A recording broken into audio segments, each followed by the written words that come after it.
Салам достор, байланышта Санчо Бей каналы. Байкаса каналыбызда көптөн бери коркунучтуу тасмалар чыкпай калыптыр. Андыктан бүгүн салтыбызды улантып 2022 жылы чыккан Жылмаю аттуу тасманы көрөбүз. Что ты такое?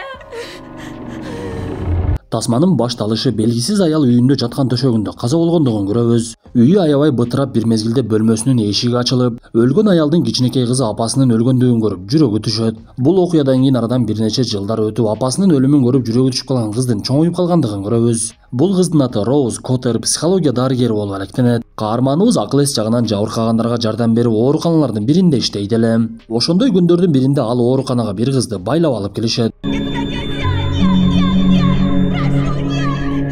Анда ал кыз тууралуу маалыматты Роузга жеткиришип, кыздын аты Лора Уивер экендигин айтышып, анан дагы бир жума мурун ал кыздын көзүнчө мугалими өзүн өзү өлтүрүп, ошол күндөн баштап Лора мурдагыдай болбой өзгөрүп акылынан кете баштаптыр. Анда Роуз аны менен баарлашканы кирсе, Лора бөлмөнүн бурчуна такалып туруп алыптыр. Лоранын жүрөгү катуу түшүп, Роуз менен дагы сүйлөшкүсү келбей, бирок Роуз өзүнүн дарыгерлик ыкмаларын колдонуп, Лораны сөзгө тартып, деги эмне болду, мага толугу менен айтып берчи. Эмнеден коркуп жатасың десе, Лора айтып бере баштайт. Мен негизи эч кандай келесоо же болбосо жин эмесмин, болгону менин көзүмө бир нерсе көрүнүп жатат. Ал мага гана көрүнөт, башкалар аны көрө алышпайт. Ал ар түрдүү келбетте келип жатат, кээде досторум сыяктуу, кээде туугандарым сыяктуу. Кээде менин чоң атамдын дагы келбетин кийип келет, бирок менин чоң атамдын өтүп кеткендигине 10 жылдан ашты. Ал жөн эле көзүмө көрүнбөстөн мени карап жылмая берет. Жылмайса дагы жагымдуу, жылмайса болмок, ал мени карап эле ырсайып тура берет, менин жүрөгүм катуу түшөт. Анан дагы ал мага бүгүн сенин акыркы күнүң деп жатат десе, Роуз эчтекени түшүнбөй, ал азыр биздин жаныбыздабы десе, Лоранын жүрөгү түшүп, ал сиздин аркаңызга келип алыптыр деп эле дүрбөлөңгө түшө баштайт. Анда Роуз чочуп кетип эле жардамчыларды чакырайын деп жатса, Лора жылмайган абалда эле ордунан туруп калыптыр. Лора бир мезгилде гүлдүн идишинин сыныгынын бир бөлүгүн алат да ошол жерде өзүн өзү өлтүрүп алат.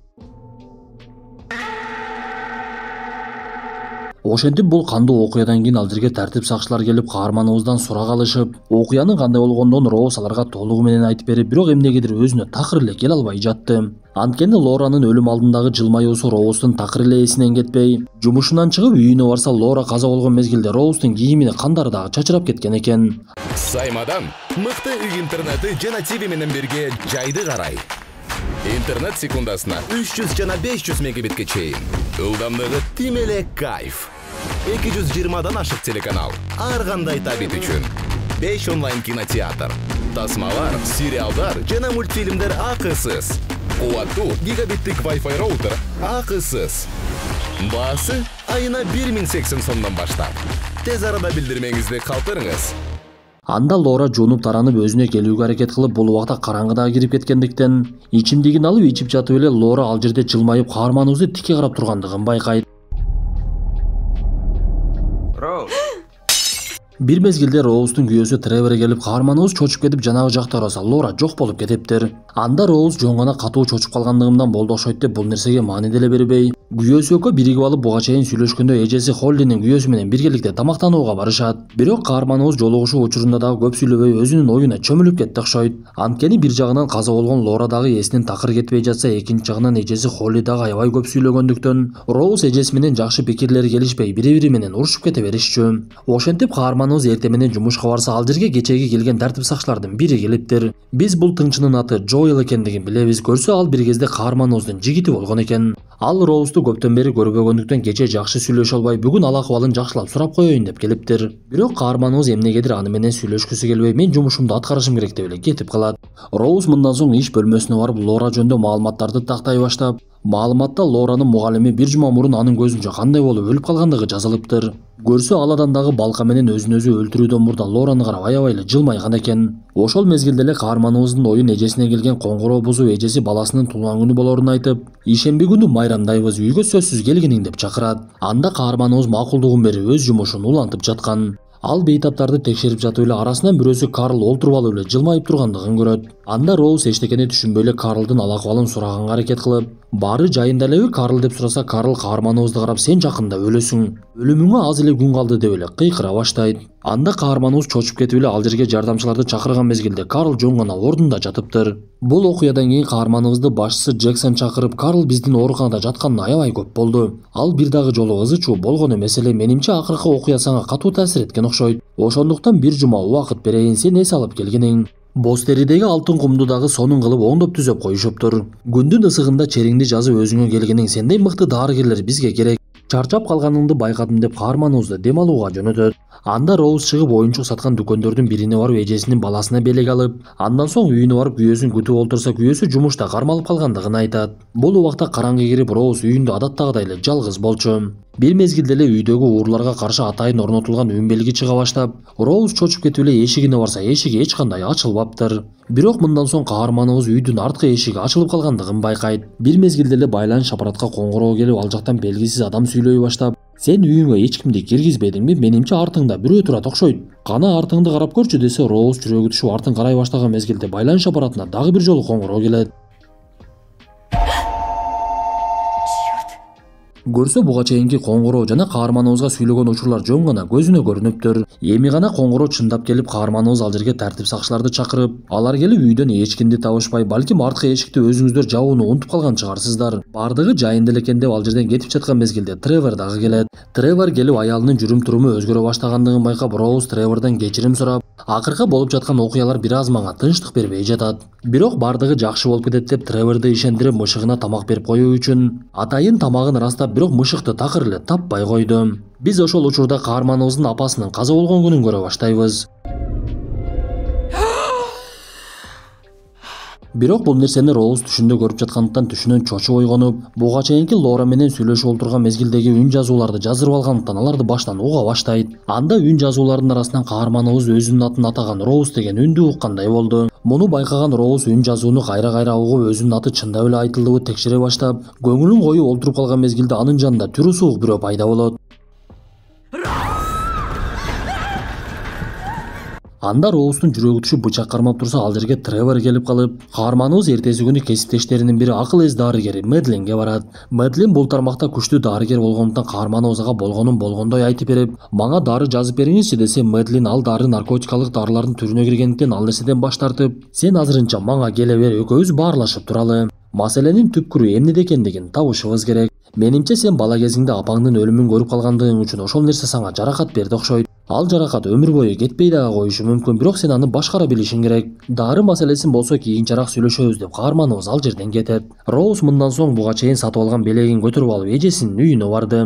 Анда коноктор келип Холлинин 7 жашар баласын куттукташып, ага белектерди бергендиктен бир мезгилде туулган күндүн ээси белектерди ача баштайт. Бир учурда Роуздун белегине кезек келип, жаш бала аны шашып эле ачып, элдин баарынын жүрөгүн түшүрүп, буга чейин Роуз таппай жүргөн мышыгынын өлгөн денесин алып чыгат. Анда Роуз эчтекени түшүнбөй эле өлгөн мышыгын кучактап алып, буну мен кылган жокмун, мен мышыгымды издеп жүрдүм эле го. Мага ишенип коюңуздарчы деп эле айлана чөйрөсүн караса, бир кыз аны жылмайып карап турган болот. Каарманыбыз бир мезгилде айнек столго жыгылып ооруканага түшүп, кесилген колдору таңылгандан кийин күйөөсү аны үйүнө алып кетет. Анда Роуз Треворге бардык нерсени түшүндүргөнгө аракет кылып, бирок Тревор эчтекени түшүнбөй, сен каяктагы бир көзгө көрүнбөгөн жин шайтандар жөнүндө айтып жатасың го, ушуга мен кантип ишенем? Анан дагы мышыгыбызды эмнеге өлтүрүп койдуң? Мен өзүмдүн өмүрүмдү ким менен байлап алгандыгымды деле түшүнбөй калдым. Деги эмне болуп жатат деп үйүнө кирип өзүнчө жатып алат. Бул убакта Роуз буга чейинки Лоранын көзүнчө жылмайып өзүн өзү өлтүрүп алган мугалими жөнүндө изилдеп, анын аты Габриэл Мунис экендигин билип, анын дарегин дагы табат. Ошол мезгилде эле каарманыбыз олтурган жердин артындагы караңгы жактан үндөр чыга баштады. Анда Роуз чыдабай кетип, ноутбугун өчүрүп эле жатып алган мезгилде караңгы тараптан биз бирөөнүн элесин көрөбүз. Кандай болбосун, таң атып эртеси күнү каарманыбыз каза болгон Габриэл Мунистин үйүнө барып, анын аялына жолугуп, өзүн гезиттердин биринин кабарчысымын деп алдап, Мунистин өзүн өзү өлтүргөндүгү тууралуу кабар чыгарайын дедим эле, аялы болгон нерсенин бардыгын айтып бере баштайт. Көрсө Мунистин дагы көзүнө ар кандай нерселер көрүнүп, ал өзүн келесодой алып жүрүп, акыр аягы Мунис дагы Лоранын көзүнчө жылмайган бойдон өзүн өзү өлтүрүп тыныптыр. Анан дагы Мунистин аялы каарманыбызга Мунис тирүү кезде тарткан сүрөттөрүн көрсөтөт. Көрсө Мунис көзүнө көрүнүп жаткан нерселерди кагазга түшүрүп койгон экен. Анда каарманыбыз негизи Мунис менен бул нерселер качан башталды десе, аялы жооп берип, ал жумушу боюнча чогулуштарга барып турат эле. Ошондой чогулуштардын биринде аялдардын бири өзүн өзү өлтүрүп алган болот. Бул нерсеге Мунис күбө болуп, ошол окуядан кийин Мунис дагы өзүнө келе албай койду. Сиз бул нерселерди сурап жатканыңызга караганда кабарчы эмес окшойсуз. Кана менин үйүмдөн чыгып кетиңизчи десе, каарманыбыз актанып, сиздин күйөөңүз көргөн нерселерди мен дагы көрүп жатамын. Ошондуктан маалымат чогултушум керек болуп жатат десе, Мунистин аялы болбой эле кубалап жиберет. Ал жактан чыккан каарманыбыз эмне кылышын билбей уялганына карабай эле мурдагы жигити Джоэлга барат. Анда Джоэл Роуздун ага келгендигине таң калып, сен буга чейин мени кабыл алгың келбей койду эле. Деги бардыгы жайындабы десе каарманыбыз Суранан мага эч кандай суроо бербечи. Буга чейин биздин ооруканада каза болгон Лора Габриэл Мунис деген мугалиминин өлүмүнө күбө болгон экен. Кызыгы ал Мунистагы бир жума мурун бир аялдын өлүмүнө күбө болуптур. Ошол аял тууралуу тартип сакчыларынын базасында маалымат болсо керек. Сураныч мага ошол аял тууралуу маалыматтарды берчи десе Джоэл башында жардам бергиси келбей, бирок каарманыбыздын абалын көрүп баш тарта албай ноутбугуна маалыматтарды издей баштайт. Көрсө Габриэл өлүмүн көргөн аялдын аты Анжела Пауэлл экен. Эң эле кызыгы Анжела Пауэлл дагы бир жума мурун башка бир адамдын өлүмүнө күбө болуптур. Андан дагы кызыгы ар бир өзүн өзү өлтүргөн адам күбө болгон адамдарга карап өлүм алдында жылмайышыптыр. Сыягы каарманыбыз ошондо гана маселенин кайда жаткандыгын түшүндү окшойт. Анткени Лора дагы өзүн өзү өлтүрүүдөн алдын каарманыбызды карап жылмайды эле. Чамасы ошол жылмаюу менен өлгөн адам өзүндөгү каргышты күбө болгон адамга өткөрүп берет окшойт. Анан дагы күбө болгон адамдар бир жуманын ичинде каза боло беришиптир. Роуздун болсо Лоранын өлүмүн көргөнүнө 3 күн өткөн болчу. Ошентип Роуз Джоэлге ыраазычылыгын билдирип анын үйүнөн кетип, биринчи эле эжеси Холлиге барып болуп өткөн окуя үчүн кечирим сурап, чындыгында менин эч кандай күнөөм жок, мага каргыш тийгендей. Анткени мен мени менен эмне болуп жаткандыгы тууралуу тактап чыктым. Буга чейин мендей абалга кептелгендер каза болушуптур, демек мага деле аз эле калган окшойт. Ал менин гана көзүмө көрүнүп жатат десе Холли сиңдисинин сөздөрүнө жини келип, сен өлгөн мышыгыңды көтөрүп келип баламдын жүрөгүн түшүрдүң, эмне менин жүрөгүмдү түшүрөйүн деп жатасыңбы? Деги акыркы күндөрү эмне эле болуп жатасың, мен сенин мындай абалыңа чыдай албаймын. Сураныч мени тынч койчу деп сиңдиси менен урушуп үйүнө кирип кетип калат. Анда каарманыбыз эмне кылышын билбей эле унаасында олтурса бир мезгилде Холли үйүнөн чыга келди. Холли. Бирок бул нерсе адаттагыдай эле Роуздун көзүнө көрүнүп, эми ал чындап эле кайда барышын билбей, үйүнө барайын десе күйөөсү дагы ага ишенбей жаткандыктан көчөдө тамактанып эле олтуруп калат. Бир мезгилде Джоэл ага коңгуроо кылып, сен чындыгында мага эмнени териштирип жаткандыгыңды айтпадың эле. Бирок сен кеткенден кийин мен өзүмчө сен издеген адамдар тууралуу маалыматтарды тактап, андай өлүмгө күбө болуп, андан соң өзүн өзү өлтүргөн адамдардын саны 20га жеткендигин билдим. Алар мончок сымал эле биринин артынан бирин өздөрү өлтүрө беришиптир. Мындай адамдар 20 болгондугу менен арасынан бирөө гана тирүү экен.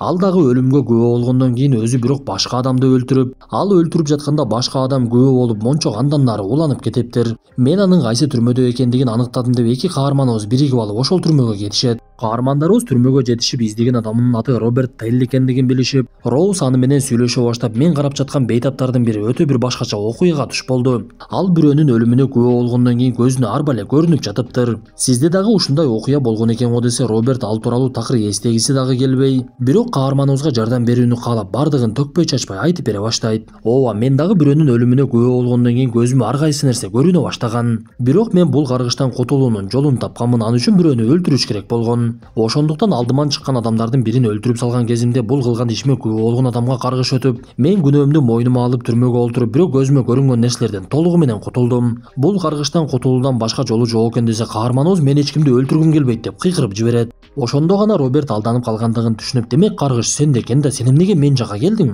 Эмне каргышты мага өткөрүп берейин деп жатасыңбы? Мени бул жерден алып кеткилечи деп эле дүрбөлөңгө түшүп ызы чуу сала баштайт. Анда каарманыбыз маселесине чечим таппай ал жерден дагы кетип үйүнө барып, буга чейинки Джоэлден алган кагаздарды карап маалыматтарды изилдей баштайт. Ошол мезгилде эле эшигинин коңгуроосу кагылып дарыгер Мэдлин келиптир. Ал сөз баштап, мага Тревор коңгуроо кылды, сенин жүрүм-турумуң аябай эле өзгөрүп калыптыр. Анан дагы мага баарлашканга такыр эле келбей койдуң го. Деги жашооңдо бардыгы жакшыбы десе, бөлмөдөгү байланыш аппаратка коңгуроо келе баштайт. Роуз коңгуроону көтөрсө, чалып жаткан адам дарыгер Мэдлин экен. Көрсө Роуздун көзүнө көрүнүп жаткан жандык бул жолу Мэдлинден келбетин кийип келиптир. Бул окуядан кийин каарманыбыз башка аргасы жок экендигин түшүнүп, бычагын алып алып өзү иштеген ооруканага барып, өзү дарылап жүргөн бейтаптардын бири Карлды өлтүрүп салууну чечет. Анда каарманыбыз Карлдын бөлмөсүнө кирип барса, Карл каарманыбызды көрүп эле коркуп бурчка такалып, ошол маалда башчысы Джексон келип калса, аны күбө кылайын деп эле бычак менен Карлды сайгылай баштады. Ошол мезгилде Роуз ойгонуп кетип эле чындап эле өлтүрүүгө келип, бирок уктап кеткен экен. Ошондо гана ал өзүнө келип, оюнан кайтып, ал жерден унаасын айдап алып эле кетип калды. Ошондо гана каарманыбыздын оюна бир нерсе келип, ал токой дарылап унаасын айдап бара жаткан мезгилде Джоэл ага коңгуроо кылып кайда жүргөндүгүн сураса, каарманыбыз Джоэлга өзүнүн кайда экендигин айтпай, мен маселенин чечимин таптым, адам өзүн өзү өлтүрө турган болсо ага күбө керек. Демек мен адамдар жок жерге барышым керек дейт дагы байланышты өчүрүп салат. Көрсө каарманыбыз кичинекей кезинде апасы каза боло элек мезгилде чогуу жашаган үйгө барыптыр. Анда бул үй ар бир коркунучтуу тасмалардын адатындай эле. Түшүп турган жүрөктү андан бетер түшүрүп, токойдун четинде эч ким жок жерде жайгашкан экен. Тасманын режиссеру талдап жаткан адамдын жүрөгү түшүп калат деп деле ойлобойт окшойт. Кандай болбосун каарманыбыз бул убакта эскирип калган үйгө кирип ар кайсы бөлмөлөрдү карап, аягында апасы каза болгон бөлмөгө барып бала кезин эстей баштайт. Көрсө ошол окуя болгон мезгилде Роуз 10 жашта экен эле. Ал бөлмөгө кирген мезгилде апасы тирүү болчу. Бирок наркотикалык заттарды колдонгондуктан кыймылдай албай өлүм алдында жатып калыптыр. Апасы араң эле күчү менен Роузга тез жардам чакыр деген мезгилде Роуз ал нерседен баш тартып жок деп эшикти жаап чыгып кетип калган экен. Ошентип үйдү текшерип чыккан Роуз түндүн кирүүсүнө даярданып ал жерден кол чырак таап алып, аны жандырып олтургучтардын биринде олтурган мезгилде эле апасынын бөлмөсүнөн үндүр чыга баштайт. Анда каарманыбыз ал жакка жакындаса бөлмөнүн эшиги ачылып калыптыр. Роуз бөлмөгө кирип барган мезгилде биз апасынын ал жерде олтургандыгын көрөбүз. Бир мезгилде эле Роуздун апасы туруп каарманыбызга кайрылып, "Кызым, сен мени кечирип койчу. Мен сага жакшы апа боло албадым, бирок сен эмнеге тез жардам чакырбай койдуң? Мени куткарып калсаң болот эле го" десе, Роуз жооп берип, "Мен ал мезгилде 10 жашта элем. Анан дагы сизден аябай коркчу болчумун. Кандай болбосун ошол окуяны мен өмүр бою унутпай келемин. Азыр болсо чындыгында сиз бул жерде жоксуз го. Эмне үчүн менин көзүмө көрүнүп жатасыз? Мен өзүмө келишим керек" деп эле апасы менен сүйлөшүүсүн токтото баштайт. Ошол мезгилде апасынын түсү өзгөрүп, чоң бир түшүнүксүз жандык болуп эле бөлмөдөн чыга келет. Анда каарманыбыз коркуп эле качып жөнөсө, жанагы жандык каарманыбыздын артынан келип ыргытып жиберип, жакасынан кармап муунта баштаган мезгилде Роуз жанында жаткан кол чыракты көрүп, жандыкты чаап жиберип, тирүүсү ошол жерде өрттөнө баштайт. Мындан соң Роуз эшикке качып чыкканга жетишип, үй толугу менен өрттөнүп жок болуп, ичинен бактылуу болгон каарманыбыз унаасы менен ал жактан кетип биринчи эле Джоэлга барат. Каарманыбыз Джоэлдан кечирим сурап, "Мен сага буга чейин кылган жаман мамилелерим үчүн кечирим сураймын. Сенден дагы бир суранычым бар, үйүңдө жатып эс алып алсам болобу? Мен уктап жаткан мезгилде жанымда болчу" десе, Джоэлдун ошол замат эле түрү өзгөрүп, "Мен өмүр бою сенин жаныңда болом" деп эле коркунучтуу жылмая баштады. Анда каарманыбыз ал жерден дагы качып жөнөп, эшикти ачып чыгып кеткен мезгилде мурдак эле үйдүн эшигине чыгып калыптыр. Көрсө буга чейинки болгон окуялардын бардыгы жөн гана көзүнө көрүнгөн экен. Бирок Джоэл буга чейин Роузга коңгуроо кылса, ал такыр эле коңгуроосун албагандыктан уюлдук аппарат аркылуу анын кайда экендигин чындап эле таап ал жерге келип калган болот. Анда Роуз такыр эле эчтекени түшүнбөй кайрадан үйгө кире качып, Джоэл анын артынан кирүүгө аракет кылып, бир мезгилде жанагы жандык дагы пайда болуп, каарманыбыз корккондуктан кыйкыра баштап, оозу ачылып турган мезгилде түрү суук анын денесине оозу аркылуу кирип кетет. Бул убакта эшикти сындырып үйгө кирген Джоэл өзүнө күйүүчү майды сээп жаткан Роузду ал жерден таап, ошол учурда Роуз Джоэлга карап жылмайганча эле өзүн өзү өрттөп жиберет. Сыягы эми каргыш Роуздан Джоэлга өттү окшойт. Достор, ушундай мүнөттөр менен бүгүнкү тасмабыз дагы аягына чыкты. Эми Джоэл кезекти башка бирөөгө берсе, кезек айланып олтуруп бизге келип калбаса эле болду. Андыктан тасмага мыкты белгисин басып, досторуңуздар менен бөлүшүп, кезек келип калбастыгы үчүн бардыгына кабар берип, маалымат жеткириңиз.